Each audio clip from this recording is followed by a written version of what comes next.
Good morning, everyone. Good morning, STrEAM Academy families and friends and supporters. This is Morning Coffee. I'm your friendly neighborhood principal and host, Adam Mokelke. I'm glad to have everyone with us here today. With me, as always, is my trusty co-host and sidekick, the Scooby-Doo to my Shaggy, Mrs. Bionich. Good morning, Sylvia. How are we doing today? Good morning, Principal Mokelke. It's a great day at STrEAM Academy. We're looking forward to our open house tonight. I am looking forward to our open house tonight as well. It is a great day. I'm here at my home office, and Mrs. Bionich is there in her office. Oh, that is not her home. Holding down the fort. Mrs. Bionich is holding down the fort. She's the glue holding STrEAM Academy together, as always. She's give me a science analogy, Miss Goodman. Mrs. Bionich is the molecular bond holding together the H and the O to form the water molecule, maybe? Maybe she's the covalent bond, Mr. Mokelke. Mrs. Bionich, you are the covalent bond of STrEAM Academy. I like that. That's a very STEM school kind of thing to say to start off the day on Morning Coffee. We have an awesome morning coffee lined up for everyone today. Very excited. We have some APC members here with us this morning. Welcome to say good morning if you'd like. Jen Mickelson, superstar APC member extraordinaire. Also one of the pilots of the 501c3 plane. Built that plane while they flew it this year, getting us some money raised. Jen, how are we doing today? How's life over on the Title I and other such things side of ASD? Migrant Ed. Migrant Ed, yes. We're doing good. We're doing good. So getting ready. Actually, Migrant Ed is partnering with the Challenger Learning Center of Alaska to do a virtual space camp over spring break. So 32 kids are getting ready to take off and study Mars and a bunch of other stuff virtually. So pretty excited. That's pretty awesome. That sounds great. Yeah. How many of you guys watched the Mars rover landing? Yeah, it's pretty awesome. We put it on our, I shared my screen during class and it was really great. Kids had so many questions. They were pumped. That's awesome. That's pretty cool. What an amazing feat by mankind, really. What a pretty cool thing to witness happening. We have APC member Gail Yip with us this morning. Good morning, Mrs. Yip, from your art studio in East Anchorage. Have you been painting, drawing, creating beautiful works of art lately? I'm doing a few classes, some skill shares. Did a 14-day challenge of 6 minutes of planned sketching, and I'm on day 10 this morning. So yeah, it's good. It's all good. Getting ready to, awesome. Next fall, I'll probably have to have an art club. Oh man, we would love to have the art club back. Maybe this next fall part of art club, we could really incorporate the Inktober push that we did this year. That'd be pretty cool. Lots of staff members joining us this morning. Ms. Goodman and Ms. Smith are here. They are two of our star performers today on Morning Coffee. They're going to tell you all about the awesome things happening in 8th grade. Ms. Kodelman's here. She has some information prepared to share about our assessment practices at STrEAM Academy. Got Mr. Mosen in the house. Really, our biggest challenge now is we got one more day. We got 2 more days, today and tomorrow. Today, we're doing a point-to-point from Goose Lake to Valley of the Moon. And everybody wants to know what's next. So we'll put our cumulative brain power to that. So that's my next challenge. Well, I can commit now live on Morning Coffee to another club sponsorship after this one for you guys to continue if you want to do some type of outdoor adventure-based club or something else outdoors. So we can definitely talk about what's next after skiing, because we can support that. That is a worthwhile endeavor. Who else we have on our staff with us today? Mr. B's with us, our counselor, Miss Bonertz is here. Good morning, guys. I don't know if I told you guys this lately, but Anchorage STrEAM Academy empowers students to be involved learners, critical thinkers, and engaged citizens who are inspired by the natural world. Just thought I'd throw that out there and mention that today. We got a great agenda for you today. Keep you current on upcoming events and important things, and talk a little bit about fourth quarter, which I committed to do every morning coffee. Make sure folks are up to speed and have some time for that. We'll have an update from our 501c3. Mrs. Smith and Miss Goodman Allright will present on what's happening in 8th grade, and Miss Kotelman talk about how assessment works at STrEAM Academy. Sounds like a packed agenda. We're pretty excited about that. So some upcoming dates to remember. Tonight is our virtual open house night. Join us 6:30 p.m. on the YouTube channel for our virtual open house. It's going to be great. It's going to be a bang up show. Next week, we talk 8th grade transitions with Miss Bonert. She's got some guest counselors and First Sergeant Watts with the ROTC over at East. Got some really cool stuff to share about what it looks like to move on into high school. We also have mayoral candidate George Martinez.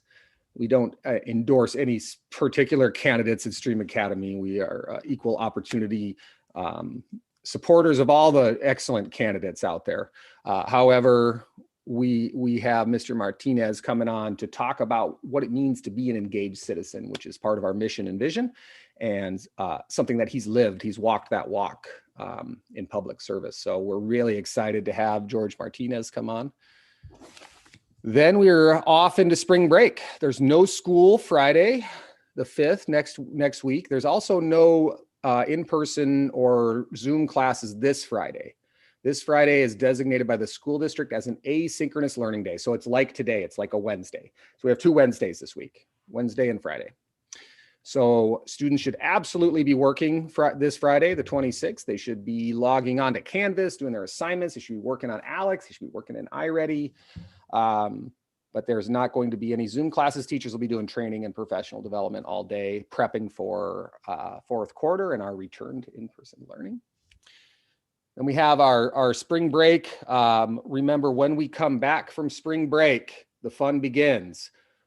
Our board graciously and wisely voted to stagger the start of return to in-person learning. So whereas this is a super important distinction I need to keep repeating, regular neighborhood secondary schools are back in person on Monday, March 15th. We are not. We are going to do our classes on Zoom that week. Teachers will be in the building, teaching on Zoom, but also preparing their classrooms and teaching kids how to be back in the building before they're actually here. We have that 1 week sort of a transition period built in, thanks to our APC's decision. We will return to in-person learning the following Monday, March 22nd. We will spend that whole first week prepping kids on our safety protocols and procedures, mask wearing and outdoor breaks, entering and exiting the classroom, hand washing, use of the desk shields, end of the day cleanup procedures when we sterilize and wipe everything down and get everything put away at the end of the day. So we'll prep that all the week of the 15th. Kids are back in the building Monday, March 22nd. All of the kids who chose, all of our students who chose to return in person. Remember that the rest of the school year, we will keep Wednesday as a working Wednesday. And so students will have Zoom classes with their teachers. Both our hybrid students who are choosing to stay home and our in-person students will have Zoom classes with their teachers on Wednesdays. And we'll maintain that midweek buffer for the rest of the school year. Families can choose to keep their students in our STrEAM hybrid program, keep them home. You're enrolled in the same classes. If you had math science quarter 2, you have math science again quarter 4, whether you're in person or hybrid. If you had ELA and social studies quarter 2, you'll have language arts and social studies again quarter 4. with the same teachers, whether you're hybrid or in person. And all our teachers will continue to put all of their assignments and their lessons and assessments on Canvas. Everything will continue to be uploaded to Canvas, so it's accessible whether you're in person or a hybrid. Our hybrid students who are choosing to stay home and not come into the building, they will Monday, Tuesday, Thursday, Friday, they're asynchronous because teachers are teaching live in person, no Zooms. They'll log on to Canvas, they'll open their assignments, they'll see what the teachers have posted, they'll work on their work. And they will also, of course, work on Alex for math and on iReady for reading and math. And then on Wednesdays, they join the Zooms with their classmates and their teachers. If you are planning to keep your child home at the start of the quarter, and you have not talked to me or Mrs. Beyondich or Miss Bonerts about that, that means we don't know. We've talked to you. You're on a list. You've gotten an email. I sent an email to all of our hybrid families, I think yesterday, just giving a preview of how it's going to work. If you haven't got that email, if you haven't spoken to one of us and you're planning to keep your child home and not do in-person, please, please, please shoot me an email, give me a call Miss Beyondich, email or call any of the three of us, Mokelke, Beyondich, or Bonerts, because we've got to talk to you and just make sure we've got that information. One of the things I think that's coolest about this setup is if you're not quite ready yet and you're sort of on the fence and you want to see how this plays out, if you choose to start the quarter in hybrid, you can literally return to in-person learning anytime, like probably the next day. If you call me on Wednesday and say, all right, it's been 2 weeks, we're ready, your child can start coming in person on Thursday. They're going to be in the same classes with the same teachers doing the same assignments that are posted on Canvas. So the transition should be fairly seamless. If your child has language arts with Miss Kodelman and social studies with Miss Gable, and they're doing that work on Canvas hybrid, and you call on Friday and say, next week we're ready, on Monday they come into the building and they do those classes in person. So you'll be able to slide in. It's not an either or choice. It's not a, you're stuck with this for the quarter. It's and I think some families are kind of using it that way. They're not necessarily planning to stay hybrid and stay at home the entire fourth quarter, but they're going to start that way. We did have a question in the chat box about what our numbers were. If we had a good idea of what the numbers were, about 12% are either unconfirmed or hybrid as of right now. Yeah, we're looking at about 10 students right now, give or take. Interestingly enough, of course, it couldn't be simple, which is fine. This is actually exactly what I predicted would happen, that we'd have between 5 and 15 students that stay hybrid, and that they would be from every cohort and every grade level. We actually have a student in each cohort and in each grade level that's choosing to stay hybrid. Every single one of our teachers and cohort pairs has at least one hybrid student. So it couldn't simplify itself in any way, which is completely expected and fine. So, so far, each of the each of the 6 cohort pairs, math, science, or ELA social studies, has at least one hybrid student. Any other questions on fourth quarter before we roll right along? Ms. Kodelman, you can start warming up, stretching out, getting ready to come in the game here pretty soon. Ms. Goodman, all right, wanted everybody to remind, she put in the chat box that hybrid students are also invited to join the classes that do outdoor learning opportunities on the Monday, Tuesday, Thursday, Friday sessions. So sure, I think that's a great option. If you, especially, I know some of our teachers like Ms. Goodman are planning on being outdoors a lot for fourth quarter. And let me be clear, I fully endorse and support our staff doing that. If we have staff that spend 75% of fourth quarter outside after being cooped up in our bedrooms and our home offices, staring at computer screens for the last 12 months, we're good with that. I trust our teachers to incorporate plenty of learning and academics while they're outside. Ms. Goodman's a master at that, incorporating academic learning and focus while they're out in the woods and out in the parks. So if you get a notification that your class is going to be outside for the majority of the day and sometimes, and you feel comfortable bringing your child for that outdoor piece, because being outdoors together in a group is much, much safer in terms of the spread of infectious disease than being indoors. If you choose to just participate in those outdoor learning lessons, you absolutely can. Yes. Good clarification. Mrs. Beyondich, tell us about the 501c3 and what's happening over at the Pita Pit on March 28th. Gosh, that sounds exciting. I know, we are super excited about this. Our 501c3 has been meeting about every 3 weeks. We're in the middle of doing some spring fundraising, and the Pita Pit Sunday on March 28th is our kickoff for our spring fundraiser events. Pita Pit Sunday is a super easy way to support STrEAM Academy, because you can go on Sunday, March 28th, to any of the 3 Pita Pit locations in Anchorage, and 10% of all of the sales for that day will be given back to STrEAM Academy. So an easy and fun way to enjoy Pita Pit and Anchorage STrEAM Academy simultaneously. We're also planning an online basket auction on April 28th, and more information is going to come out about that really, really soon. We have another 501c3 meeting on March 1st, and we will invite whoever wants to come and help us with fundraising efforts to join us on that Zoom. You just need to call me at the school and I will email you the link. I finally figured out where to find the chat box. Zoom looks different when you're screen sharing, and it's harder to like pull up the Zoom screens. So I see the chat box now.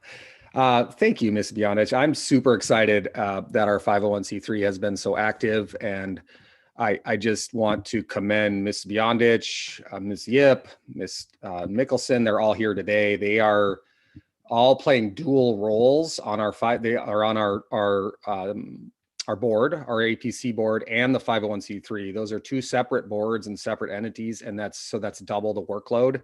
And these are people who have, jobs and a lot of other work to do as it is. It's been a tremendous amount of effort and work from those folks, from Melissa Reed, who's here, who's part of our 501c3. Thank you, Melissa. Also, it's been a tremendous amount of work on the part of those folks to get the nonprofit up and running to where it's functioning like a real nonprofit. If you have not yet gone on your Amazon account and gone to Amazon Smile and selected STrEAM Anchorage, I highly recommend that you do so.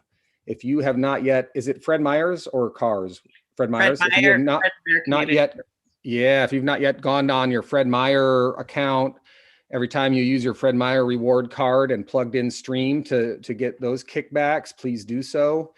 Hold a block party, call your neighbors over, stand on your desk at work, do what you got to do to say to everyone that pick STrEAM Anchorage on Amazon Smile, pick STrEAM Anchorage on your Fred Meyer rewards. So it's not too much to ask in the middle of a pandemic and 10-degree temperatures to just go door to door in your neighborhood and just knock and just make sure folks know to choose those options.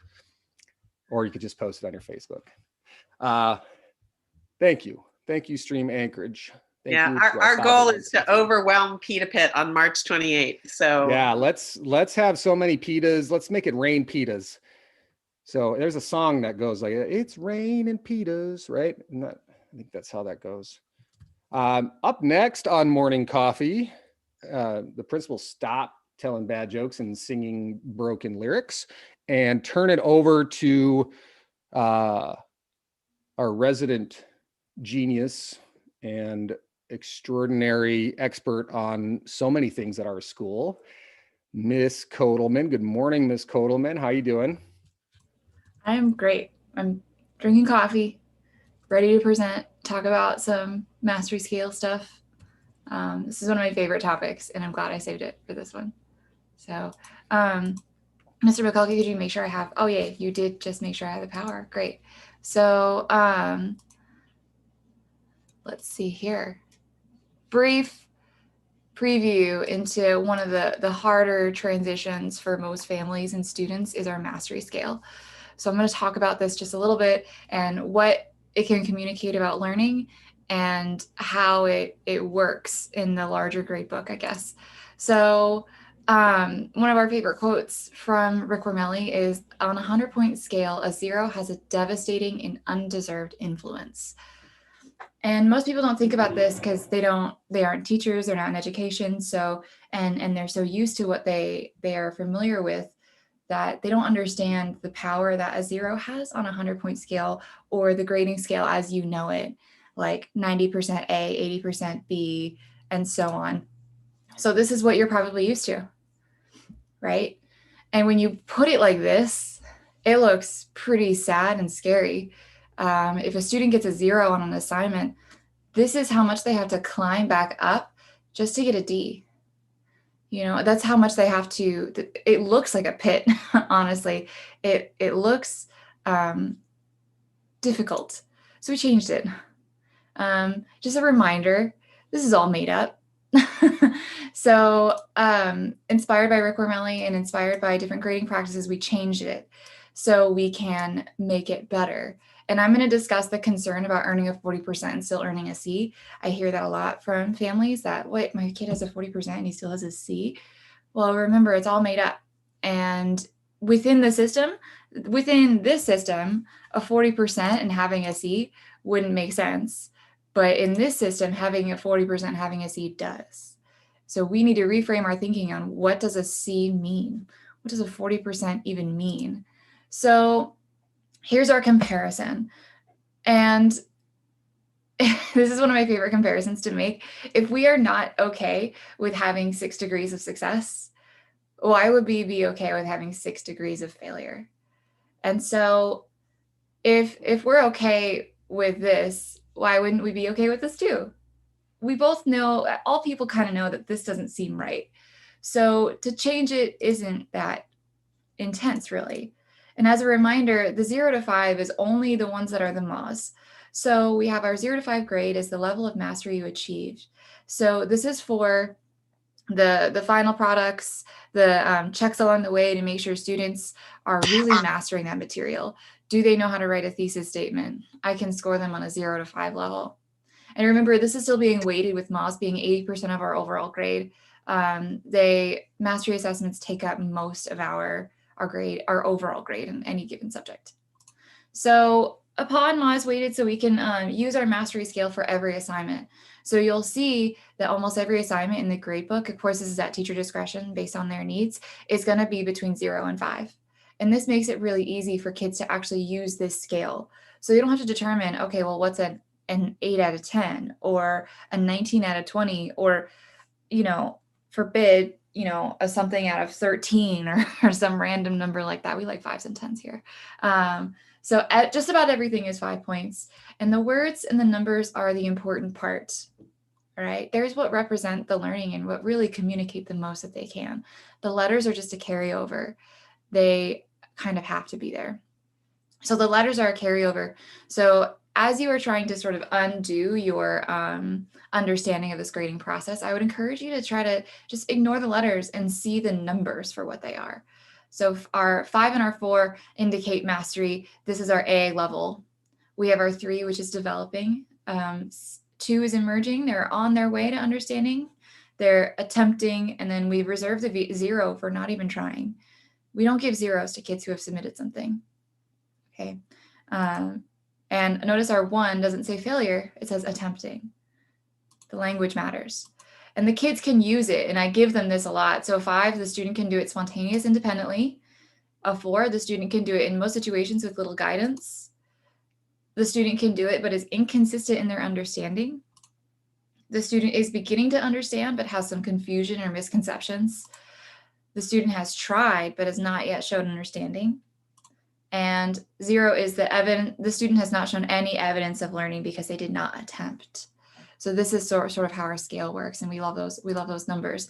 And honestly, this scale can be magic in the way that students can use it to reflect their learning, rather than looking at a large rubric or anything. We look at the criteria for what it means to master, say, a thesis statement.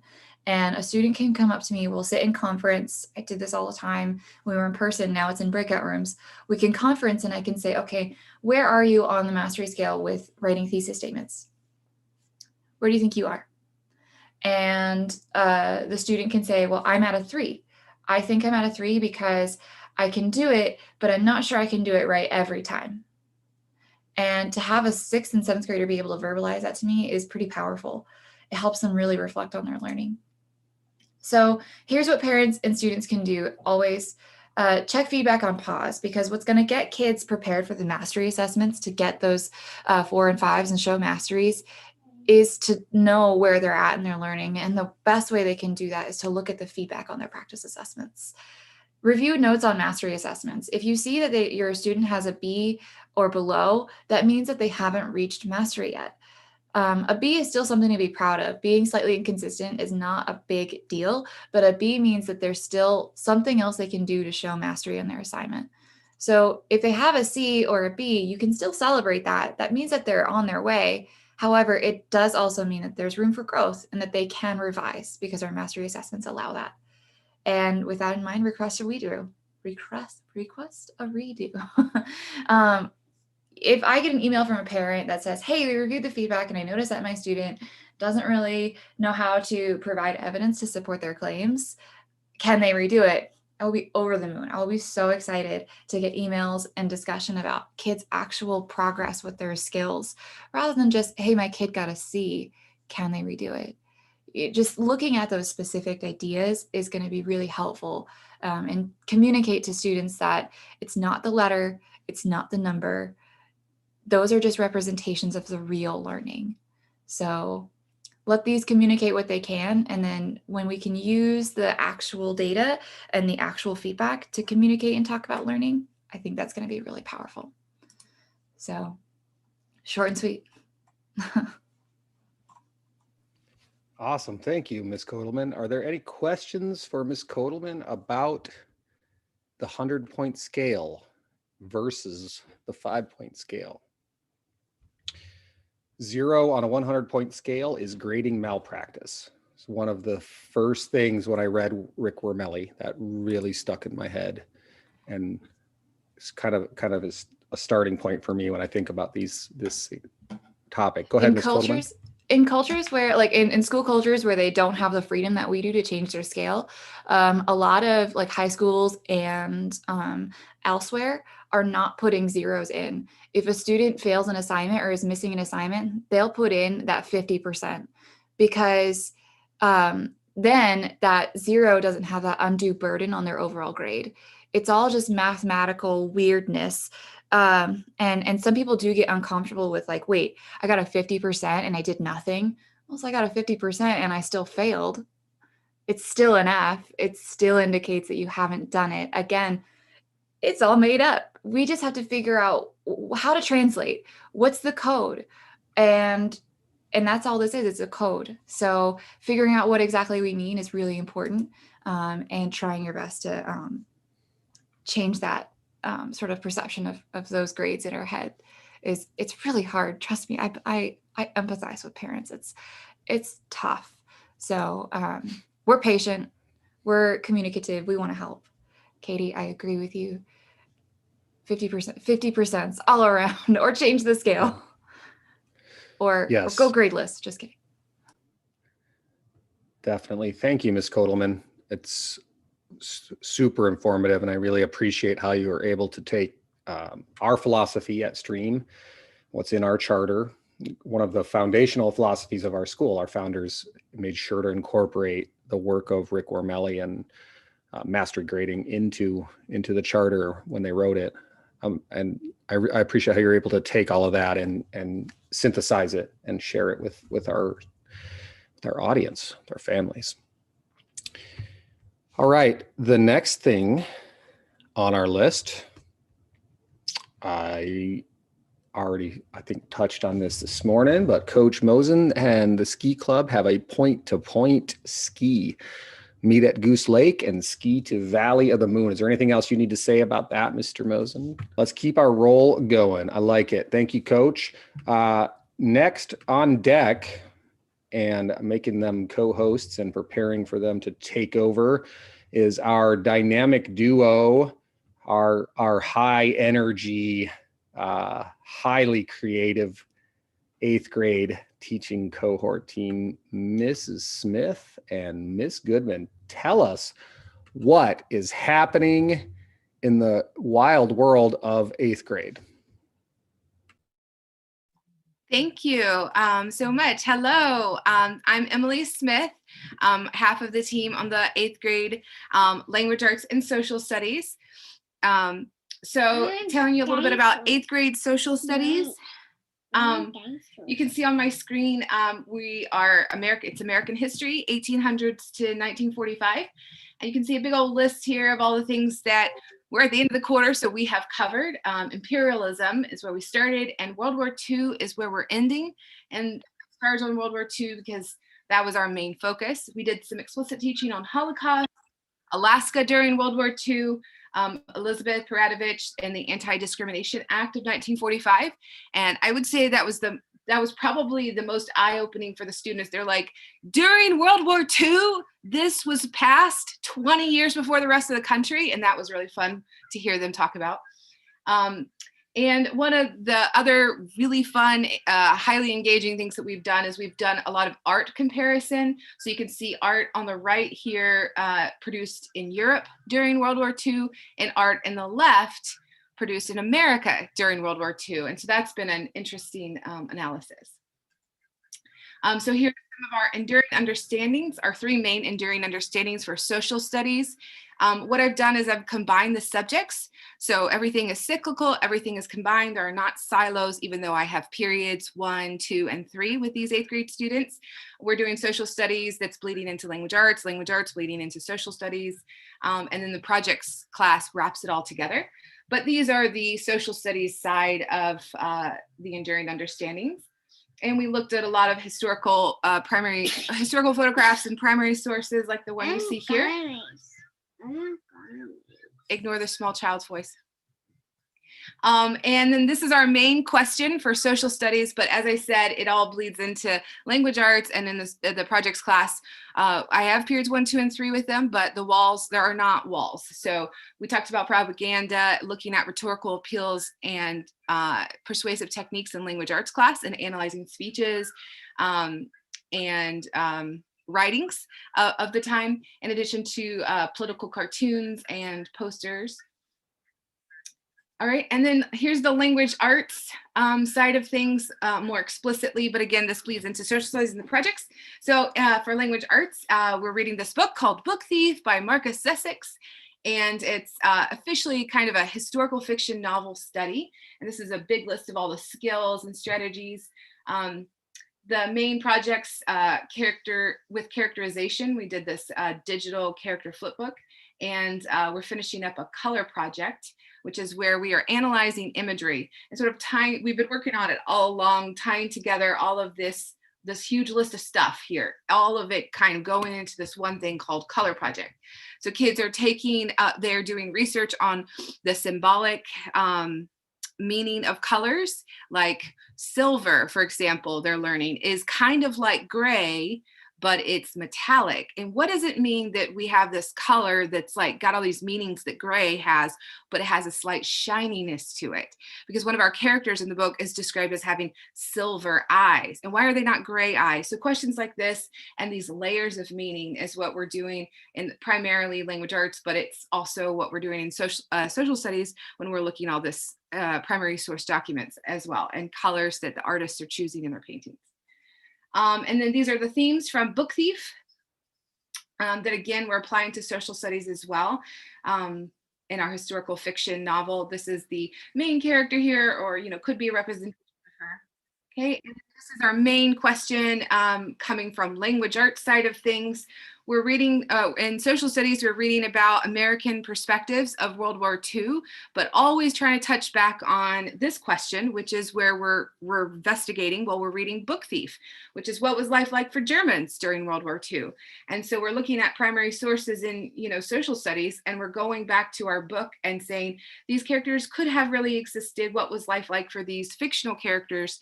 In this image, for example, we see American soldiers who are moving through the city in Germany, the first city to be taken by the Allies. And we're like, okay, what was it like for a character in our book to live in a street like this?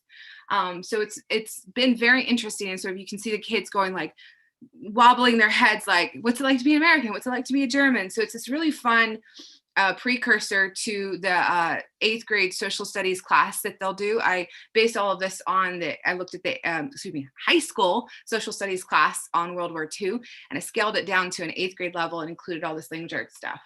So that's been super fun. Any questions about 8th grade social studies and language arts? I'll just keep it here.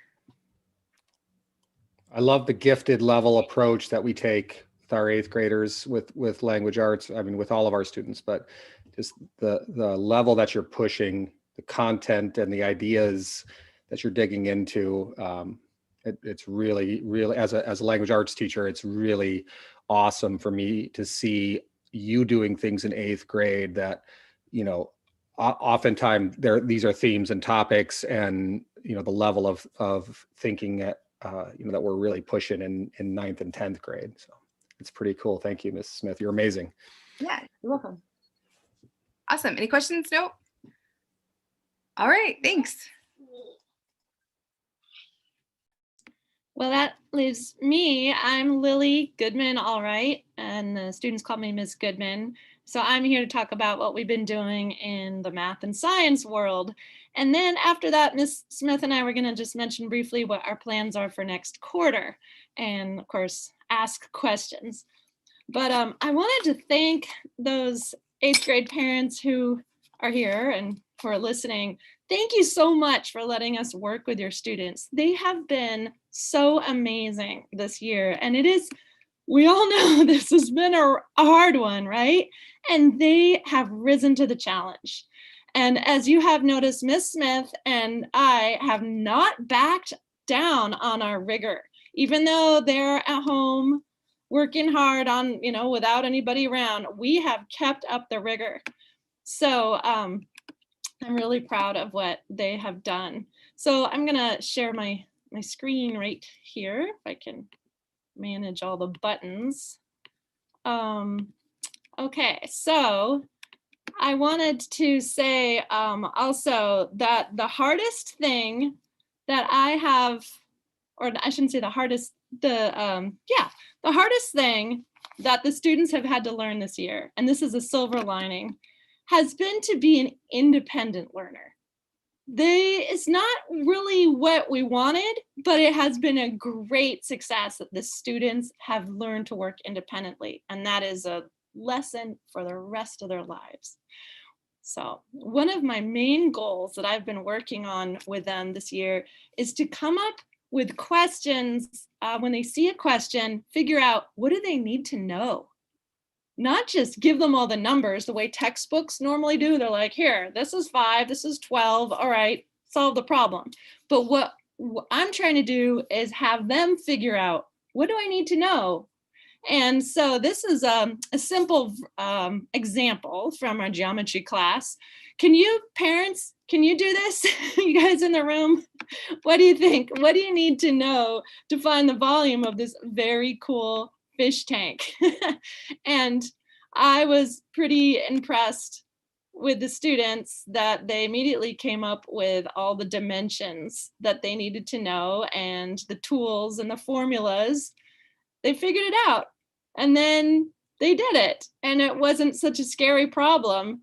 Whereas if I'd first given them all the numbers, they would have been like, a bunch of numbers. But we just sat down and went, what do you need to know? And they've been so good. We start every day with something like that, and they have really developed their thinking muscles. So I'm very excited about that. So on a bigger scale, what do you need to know? This is the big project we've been focusing on this year, this quarter, is food security. Very relevant, as you've all noticed during COVID, that things ran off the shelves and suddenly people were feeling food insecure. Well, 95% of our food comes from the lower 48. So in Alaska, that's a problem because we're so dependent upon the lower 48. So the students have been tasked with researching and finding a food that can be grown or harvested on a large enough scale to sustain us in Alaska, even with the climate changing and our population changing. And they've been doing this using GIS. So your student has GIS capabilities now. They could go and get a job because there's so much need for people with GIS knowledge, and they have it. It's very exciting. All right, so how have we done this? Well, first, I asked the students, what are you thinking? What do you need to know? And so we sat down and figured out, and some of the students said, we want guest speakers from a farm, we want this. And so we did it. And the first thing we did, well, we used the engineering design process to define the problem. And if those of you don't know what GIS is, it's a integrated geographical information system is what it stands for, geographic information system. And it's a map way of looking at the world through maps. And I'll show you that in just a minute. But so first what we did is defined the problem. And we did this by the students had to choose a lunch and track their lunch from where it was first grown to how it reached their tables in Alaska. And so I want to give you an example of what one student has done here. He's working, this is a draft, and he's working on his final presentation, which is to make the case for kale as something that can grow up here. And he started by explaining that this is a problem, that 95% of our food's imported. And here's a map that he's made. Actually, this is using ArcGIS story maps. And let me see if I can get to here. Yeah, so this is how it works. He's tracked his wrap for his sandwich. So it starts off with, he looks at mayonnaise and he looks at tortillas to see where they come from. And you can see that most of the mayonnaise is made in California, but the eggs have to come 1905 miles from Iowa. And the vinegar comes all the way from Italy. And then the lemons back from, he actually has them down near Baja, California. And then the best foods is the processing plant. So they have to go to New York. And then the mayonnaise gets shipped all the way up to Alaska. But then he sees tortillas. So I got those from Mexico. And the wheat for the tortillas, I guess he was using wheat tortillas, not corn. They came from Kansas. And the oil came from North Dakota. And he did all this research to figure all this out. Sugar from Florida. And finally, the tortillas were distributed from Texas and then shipped up to Alaska. So he figured that his wrap traveled 25,976 miles just for his sandwich. So, and he put this whole thing together using these ArcGIS tools, which is really fun. And then he calculated, everybody had to calculate what the carbon footprint for that was. And here's a spreadsheet that they use it to learn how to use spreadsheets. And they added up what the, whether it was traveling by truck or plane or barge, and they figured out the carbon footprint of the transportation of their food. And that's in grams right there. So that was pretty fun. The students were really surprised to find out how much carbon their food just by transporting it. And then we talked about the growing of their food. We also did some GIS to look at climate change and understand the problem. And here's how a student presented that. They made different layers, and she was able to use the slider tool to compare the winter temperature. And it looks like it's taking a little bit of time to load here, but this is another thing she figured out, that you can look at, this is before and after, looking at some history, so historical temperatures and then present day temperatures for the winter.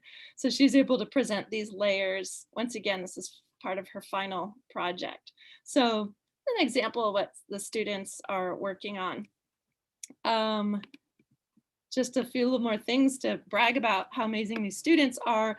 Another thing that they had to do is really learn, okay, what does it take to grow food up here? So we looked at different farmland shapes, and my all the students had to look and find out, just look for different shapes, triangles, rhombuses, kites, depending on where their math ability was, they had to look for different shapes in farmland. And then the geometry students actually were tasked with this problem. We learned about center point irrigation in some, to make really efficient use of watering, and how it quote unquote wastes some land, because land tends to be square and they make round fields. So they had to calculate which one of these fields, these are all fields in Delta Junction, I think. Oh no, Kansas, sorry. These are all in Kansas. And they had to figure out which configuration of circles was most efficient. And so that employed their knowledge of circles and such. So this was a very fun geometry problem for them. We also are having the students do an experiment where they're growing different plants to see what challenges, some of them are looking at cold challenge, some of them are looking at soil challenge, and to see how well they grow. And they're going to put the results of that into their final project. We also looked at subsistence foods, because not all food is farmed, some is harvested. So we talked about that, and we had a great guest speaker from one of our parents, actually, and it really gave us some chance to delve into the cultural connection with our food, and especially in Alaska. So that was a really nice part of this project. So we're really grateful to those parents that came to talk about that. Finally, these are all these science topics that were covered under this big project. We learned about Earth seasons, phenology, genetics, genetic engineering. We had a little debate on genetic engineering and natural selection. Finally, the students are presenting everything they're doing. The bottom of our engineering process, of course, is communicate results. And you see they're putting it all into those story maps, and we're presenting them next week. So this has been a very comprehensive project in all 3 classes that has been really fun. Finally, I just wanted to say a few things about geometry. Most of the students this cohort in geometry, but not all of them. And this is something that one of the geometry students made when we were learning about how to graph circles. So I thought that'd be fun to share it with you. Geometry, I am so proud of the students, I have to tell you. They have made it through the entire book of geometry, even though we've had about a third of the time to do it. And this has been I'm so proud of them. And they have done it. I have 70% of the students in that class with A's or B's. They have done it. We've done all the assessments that ASD gave us to do for geometry. So I feel very confident in their geometry abilities. That said, they really got the short end of the straw last year with COVID closure for math. And most of them are not ready for Algebra 2 because of their they just really didn't get to finish algebra. And so next quarter, I am planning on trying to help boost up their algebra skills. So we're done with geometry. Next quarter, they're going to have Miss Smith, but in the mornings, we're going to be doing these learning labs starting at 8 to 8:30 every morning. So Miss Smith and I have talked, and we're going to have me hopefully go over to her cohort 2 times a week. And it's going to be all on their own. I'm going to give them algebra practice, and maybe we'll make some sort of incentive prize for who can complete the most units or something. But that is my goal. Some of you may also want to think about having your student do an algebra summer school, just to really get them ready for algebra. We can switch them over, Ms. Goodman. We can switch them over on Alex back to algebra, and it gives them that ability to continue to work independently as well if you want to do that. It's really exciting to hear that you've worked that out with Ms. Smith. And even though those students won't be in math class 4th quarter, they'll be getting that math instruction for learning labs and also continuing on Alex. That's great. Yes. We want them to finish the geometry course in Alex And then I want them to learn how to use a pencil for algebra, because their Algebra 2 teacher is going to require that they use a pencil. So if you have any students or going to algebra, or actually all of my cohort next quarter, please make sure they come to school with pencils. So that's a little bit. I know Ms. Smith had to run, but that's our plan for next quarter, is to do that 8 to 8:30 every morning. We're going to be doing those learning labs that will focus on the math side of things. So some students will be doing Alex and iReady, and then some students will be doing this algebra review. And you heard, we talked about it at the beginning a little bit. We also hope to take students out as much as possible. And because I'll actually have all 3 this cohort, this time I only have students for period, some of the students only period 1 and 3, but next quarter I'll have them the whole time. So I'm hoping to be a little bit more flexible and do things like go outside on longer field trips. And I'm going to need parent help. So if you're a parent listening, sign up. I'm going to need some of your help on those field trips. Thank you, Ms. Goodman. What an excellent example of project-based learning with the science standards you covered, and also a lot of social studies really is wrapped in there, and math, and using the GIS software, GIS tools to do the mapping and map and trace the food chain. Just an amazing example of project-based learning. That is really cool. That's I think when our founders sat around dreaming about how middle school could be and how it could be better, this is the kind of thing that Scott McKim and Scott Cleaver were dreaming of, honestly. So it's just so cool to see that. Thank you so much.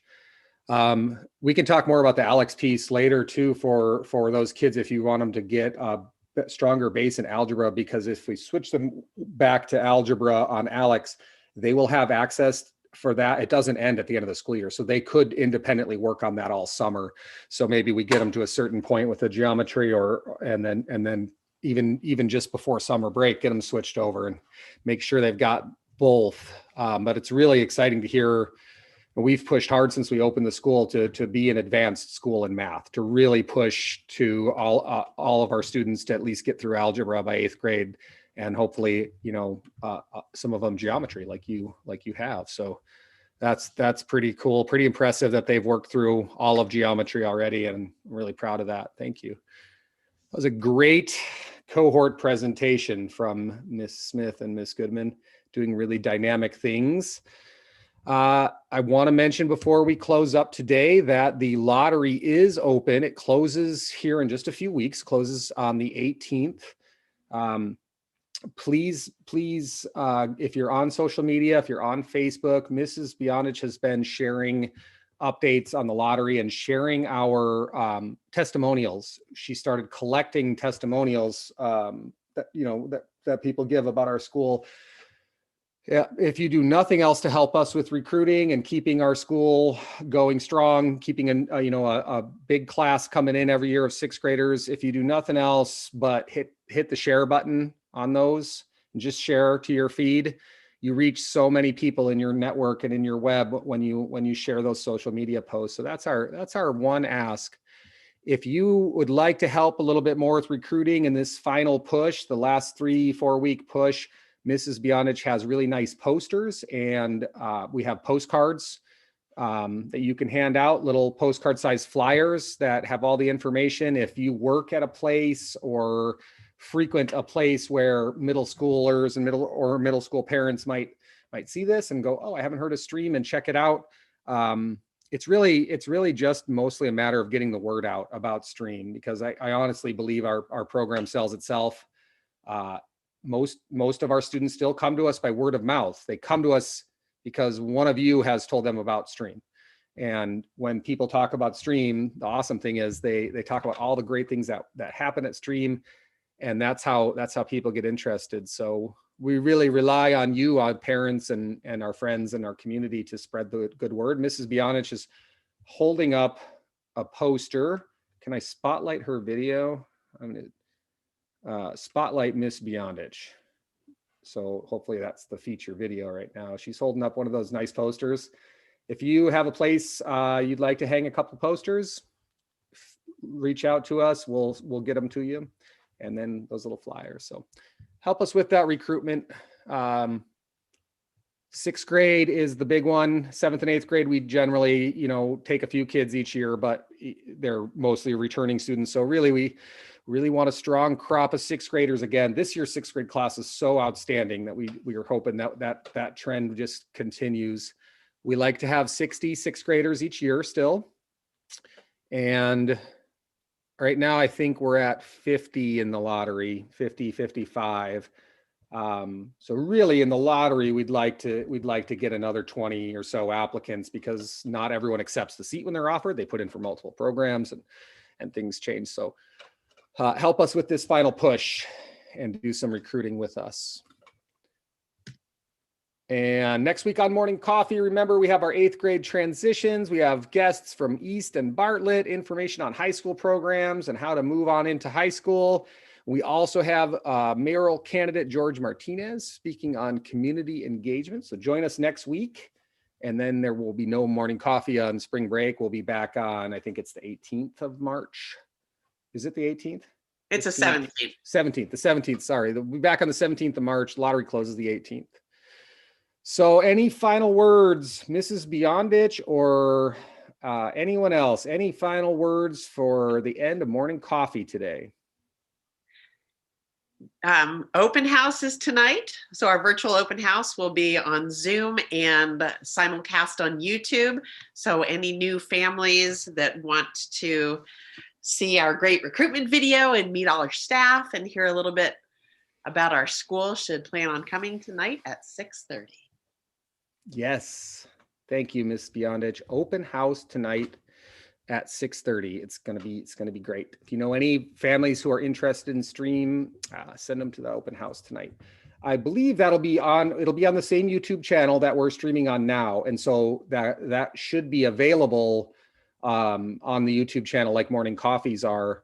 Should be available for folks to view at another time as well. Some of our staff are able to be there in person tonight. Those who can't make it, who've got other stuff going on, have a video prepared to share.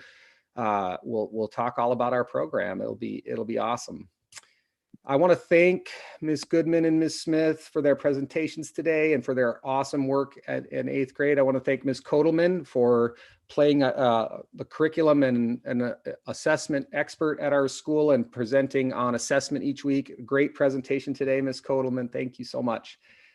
I really want to thank all the parents who joined us this morning. I see you all on there. I'm sure there's folks on YouTube. Thank you to those who joined us on YouTube. Anything else for the good of the order before we close up Morning Coffee today? I just have a question Sure. for sharing information about, the program related to parts of the town and other families who have kids in K-6 schools. That idea of the 7th grade entrance, like, is there a sense of for next year how many 7th grade spots are potentially open? I mean, certainly I know that you wouldn't want to discourage families from applying who have, 6th graders who have just finished middle school. It's always good to have applicants, but is there a sense of, I know you said there's a few spots, typically 7th and 8th. I think there ends up being, I would say a rough number, there ends up being maybe 10 spots in 7th grade, sometimes up to 15. This year, I anticipate it being lower, but you never know, because it really, we can take 60, we can have 60 7th graders, and maybe 65 after. I was just going to kind of repost it on like the Chugach, parent group. Yeah. I was thinking today as a reminder, but we in case anyone asked. We anticipate taking 10 to 15 7th graders. All right, STrEAM Academy, thank you. This has been Morning Coffee with STrEAM Academy. Thank you so much for joining us. I really appreciate everyone's presence here today. And I want to just end by saying, get outside and play, and enjoy the natural world today.